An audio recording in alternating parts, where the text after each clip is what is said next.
एक principal secretary यहाँ आए और गैलरी में देखा, कहे कि इस पेंटिंग को हम वहाँ पहुँचा दीजिएगा देहरादून 1 हफ्ते में। और वो पेंटिंग मैंने बनाई थी फ्रांस में। तो मैंने कहा था ये तो माने कि मैं वहाँ अब जा भी नहीं पाऊंगा, वहाँ की निशानी है। कहा नहीं हमको पसंद आ गई। नहीं, सन 83 में भीमताल में देश का एक अद्भुत संग्रहालय बनाया डॉक्टर यशोधर मठपाल ने। आज उसकी स्थिति बड़ी खराब है। सरकार घेरा भर पैसा नहीं देती है। दर्शकों का कला के प्रति बहुत ज्यादा स्नेह नहीं रह गया। हाँ, इतना जरूर है कि एक एक क्विंटल के बंदर और लंगूर इनकी छत पर कूदते हैं, धड़ाम धड़ाम से उनकी टीम फाड़ते हैं।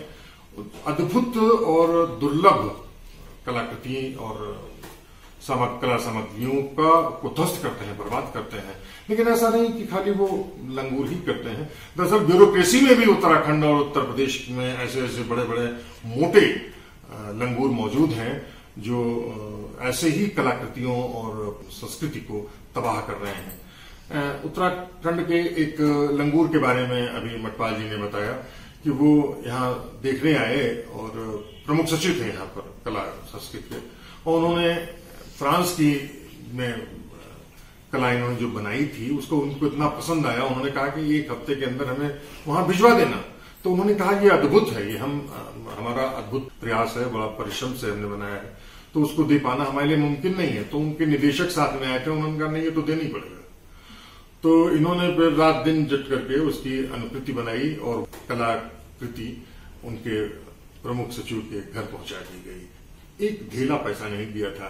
ये है हमारे उत्तरांचल और उत्तर प्रदेश के ब्यूरोक्रेसी में बड़े बड़े मोटे मौजूद लंगूर। आपसे हम जानना चाहते थे कि आखिर क्या वजह है कि सारे इंस्टीट्यूट शुरू हो रहे हैं, तेजी पे बढ़ते जा रहे हैं, चाहे इंजीनियरिंग हो, चाहे मैनेजमेंट के कॉलेजेस हो, चाहे फार्मेसी हो, चाहे मेडिकल कॉलेज हो, नए नए बन रहे हैं।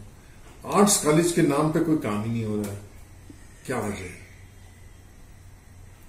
आर्ट्स कॉलेज जब तक स्वतंत्र था, विश्वविद्यालय से संबंधित नहीं था, उसमें तक वो काफी प्रगति हुई इसकी। उसका राजकीय कला शिल्प महाविद्यालय उसका नाम था उसमें, और विश्वविद्यालय से संबंध नहीं था उसका। और जब विश्वविद्यालय से संबंध हुआ तो माहौल बदल गया, क्योंकि उसमें तक जो प्रमुख होता था वो आर्टिस्ट होता था। जितने भी हल्दर साहब हुए, और हमने तो इन सबको देखा, कौशिक साहब थे और खास्तगीर साहब हमारे समय में थे, तो सारे अच्छे आर्टिस्ट थे। तो इसलिए उसमें वहां का पूरा एक माहौल जो था वो कलाकार का था। और बाद में बेटा आपको परेशानी हो रही है? कोई दिक्कत नहीं आ रही, नहीं एकदम ठीक। और जब से विश्वविद्यालय का एक अंग बना तो उसके प्रमुख जो हो गए वो वाइस चांसलर हो गए, और वो बजाय कलाकार के वो एकेडमिक लोग हो गए। तो इसलिए वो सारा माहौल बदल गया। मैं 2011 में गया, मुझे बड़ा दुख हुआ।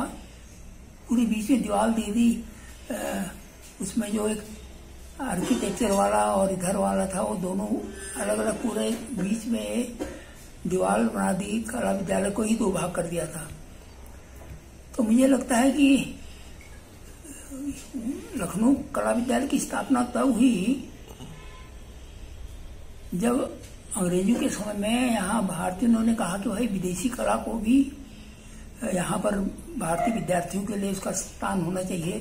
तो उसमें भी मद्रास का भी और लखनऊ कला विद्यालय का भी, ये सारे विद्यालय उसमें बने।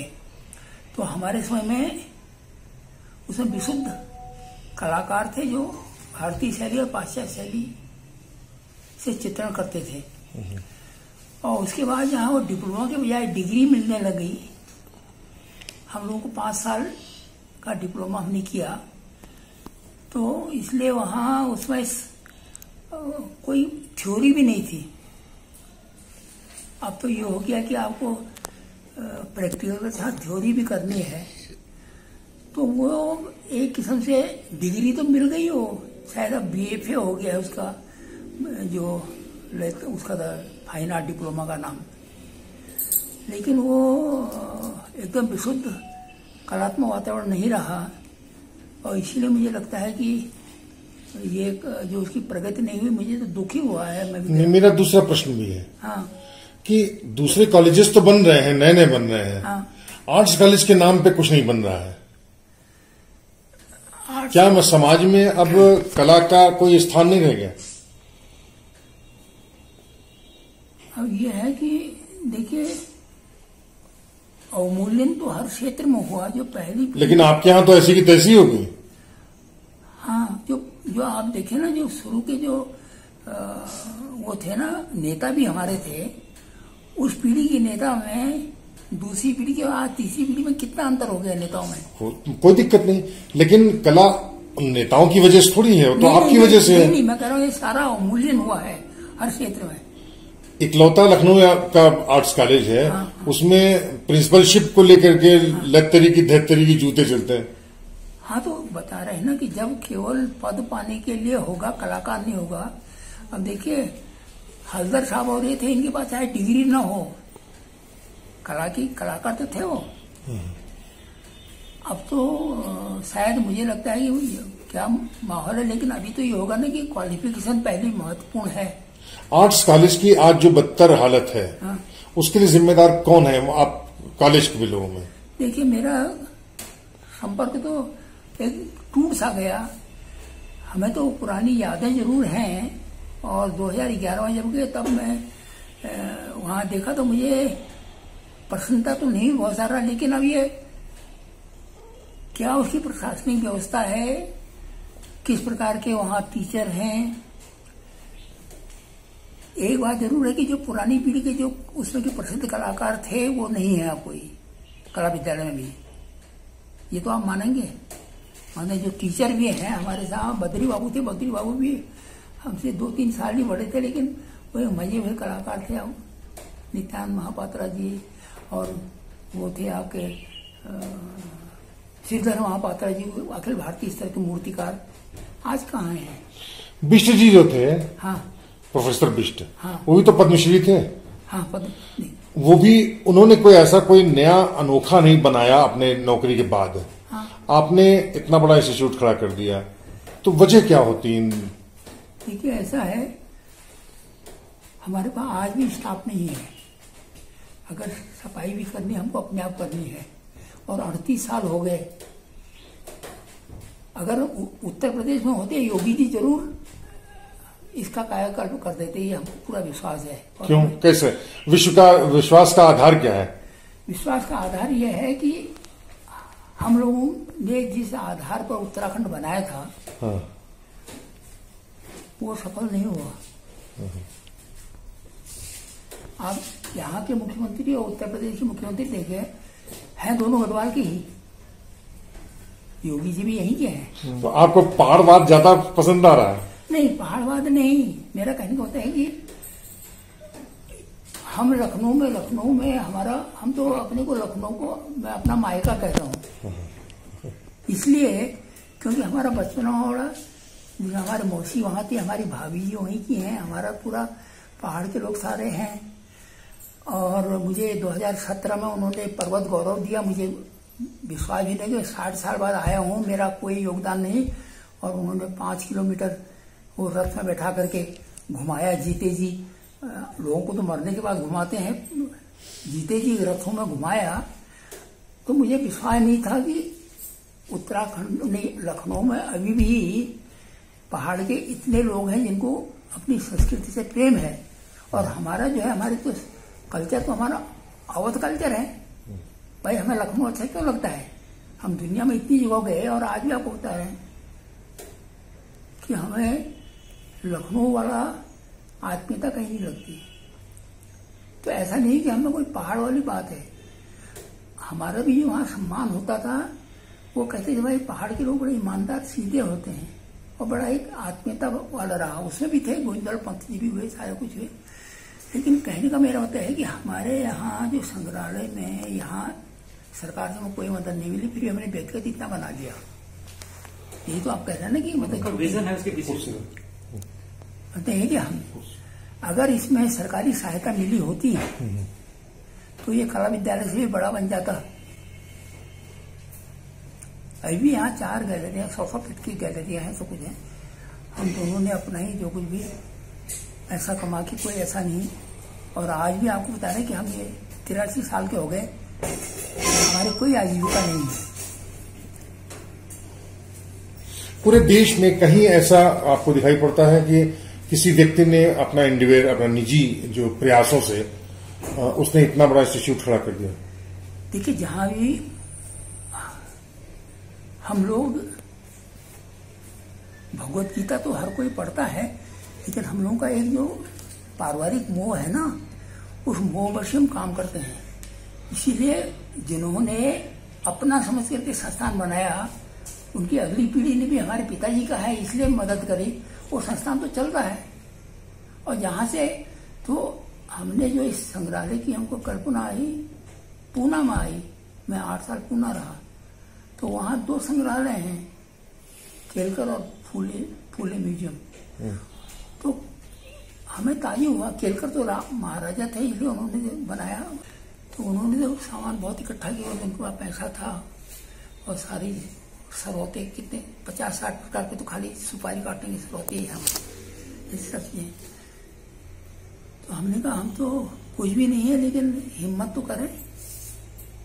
और यहाँ आए तो हमने तो अभी पूरा देखा भी नहीं है, मजबूरी होगी। ये 2 साल से बंद ही पड़ा है, हम लोगों के पास इसको खोलने का भी कोई वो नहीं है। तो मेरा कहने होता है कि जहाँ व्यक्तिगत होता है, देखिए टाटा सबसे बड़ा उदाहरण है। पारसी लोग बेचारे सबसे अल्पसंख्यक हैं जिन्होंने यहाँ आकर के भागे, लेकिन उन्होंने शुरू से ही संस्था भी बनाई और दूसरों को भी दान दिया। आज भी अर्थ के भी दुनिया में सबसे ज्यादा कितने अरब का जो दान जो है जमशेदजी टाटा का ये टाटा जी का ही है। तो कहने का होता है कि जब आप अगर ये बेटा नौकरी छोड़ के आया, इसलिए आया कि पिताजी के संस्थान को जिंदा रखना है। अभी तो कोरोना की वजह से हो गया ना हमारा ये सब कुछ ये, और नहीं तो हमें कोई ऐसी जरूरत ही नहीं पड़ती। तो कोई भी संस्थान भारत में जो पनपता है वो इसलिए बनता है कि भाई हमारा अपना है, इसलिए। और जहां से सरकारी हो जाएगा तो वो असरकारी हो जाएगा फिर वो।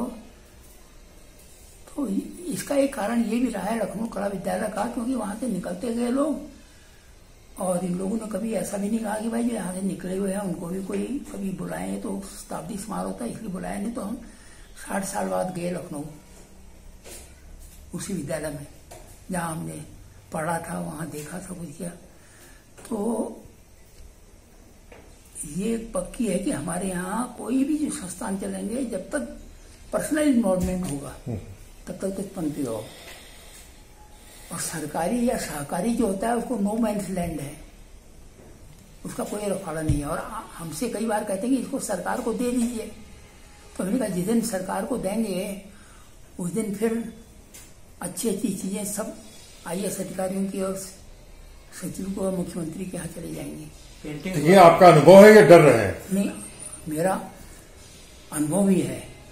बिना सरकार को दिए हुए भी हम पर जो इस माने अधिकार से आते हैं, पेंटिंग निकाल करके ले जाते हैं।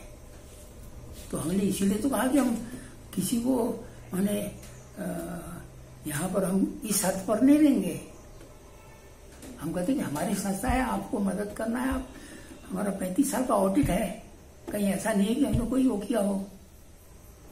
ये तो हमने अब ऐसी मंजूरी होगी, नहीं तो हमारे तो इसका तो आम आदमी के लिए हमारा टिकट भी हमने 2-2 रुपया रखा था। लेकिन ये हमको सबसे बुरा लगा, हमारे साथ घटना हुई है ऐसी। एक प्रिंसिपल सेक्रेटरी यहाँ आए और गैलरी देखा, कहे कि इस पेंटिंग को हम वहां पहुंचा दीजिएगा देहरादून 1 हफ्ते में। और वो पेंटिंग मैंने बनाई थी फ्रांस में। तो मैंने कहा था ये तो माने कि मैं वहां अब जा भी नहीं पाऊंगा, वहां की निशानी है। कहा नहीं हमको पसंद आ गई नहीं। तो एक जूनियर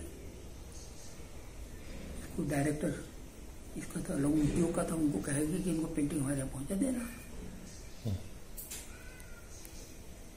तो क्या करते, फिर हमने उसकी नकल बनाई और पेंटिंग दे दी। ओरिजिनल दे दी? हाँ। भुगतान किया उन्होंने? नहीं, भुगतान कहाँ करते हैं सरकारी तो कोई भी, वो तो यहाँ भी कोई आएंगे तो मुख्यमंत्री आएंगे, उनसे 50 लोग आएंगे, कभी एक पैसा नहीं कि वो यहाँ तो जो एक छोटा सा स्थानीय अगर पुलिस का भी अधिकारी है वो भी समझता है कि हमें कहीं टिकट लेने की जरूरत नहीं है। ये कब की बात है? ये अभी की बात है, रोजी की होती है। ये तो हमेशा का ही यहाँ एटीट्यूड है, जितने भी जो अधिकारी आते हैं वो कोई ऐसा नहीं कि भाई आप कम से कम एक प्रवेश शुल्क तो दे दें। नहीं, आप मुख्यमंत्री कितने सारे मुख्यमंत्री यहाँ आ गए, एक को छोड़ के।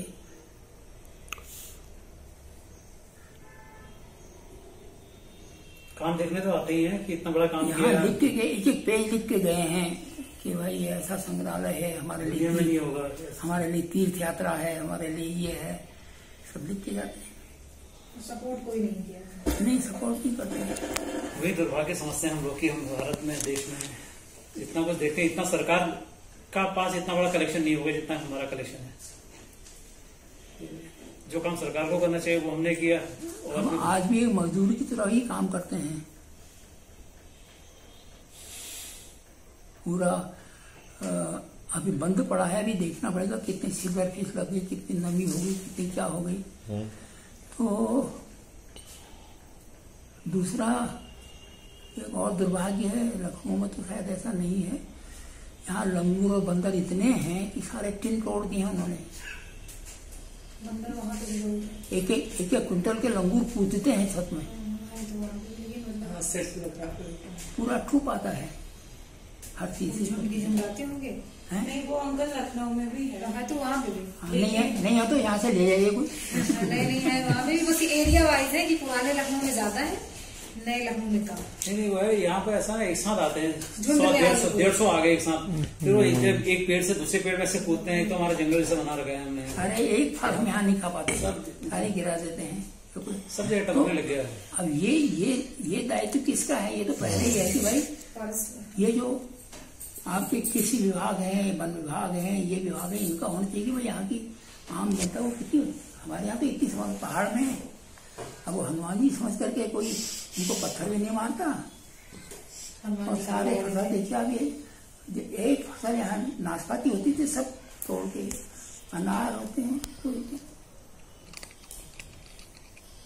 तो ये सरकार का मेरा इसलिए कहता कि लखनऊ में हम तो चंद्रभान गुप्ता थे उसमें मुख्यमंत्री, तब उसमें सन 57-58 में, लेकिन उसके बाद कई सारे आए। लखनऊ हमें जो उत्तराखंड से जो अलग हुए तो हमको अच्छा नहीं लगा। हम आज भी हमको ऐसा लगता है कि जैसे दो सगे भाइयों में बंटवारा हुआ हो और उसके बाद हम एक दूसरे से बिल्कुल अलग हो गए। मुझे आज भी लखनऊ का इतना भरोसा, अगर मैं चिट्ठी लिख दूं तो मेरे दोस्त मुझे पैसा भेजेंगे। अभी कोई हमारा अगर सही दोस्त हैं तो लखनऊ के ही हैं, उधर ही के हैं। हम दूर से तो दूर के पहाड़ सुहाने कहते हैं ना, दूर से तो अच्छा ही दिखाई देता है। अब नहीं, अब तो कुमाऊं में ढोल भी बजना बंद हो गया। नहीं, मेरा कहने का तो अगर हम यहाँ के मुख्यमंत्री और उनके मुख्यमंत्री का, हमारे यहाँ के मुख्यमंत्री दुर्भाग्य से ऐसे रहे ना कि जो जिनकी पता ही नहीं कि इनकी कोई शिक्षा भी है या इनका कोई विजन भी है। जो आपने प्रिंसिपल करस्पॉन्डेंट सेक्रेटरी का घटना बताई है ना, हाँ। वो यहाँ तो उत्तराखंड में 1 दिहाई पड़ रहा है। हाँ। ऐसा नहीं कि और नहीं होंगे। हाँ। लेकिन वहां तो नंगा नाच कर रहे हैं।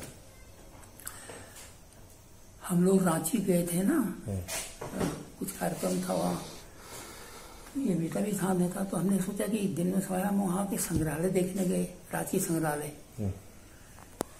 शोके सब खाली पड़े हैं, लिखा कि राजभवन ने भेज दिया है, जितनी मूर्तियां जितनी वो है सारा। और हमको यहाँ सलाह देते हैं कि यहाँ राजभवन नैनीताल में आप पेंटिंग वहां लगा दीजिए। लिटरेसी हाउस का सामान सब वहां नहीं देखा, वो सब वहां से देखे। लिटरेसी हाउस वगैरह भी जो थे। और लखनऊ का लिटरेसी हाउस का क्या हुआ, उसको तो हम तो वहां जाकर रो गए। हमने तो लिटरेसी हाउस में काम किया है 6.5 रुपया रोज की।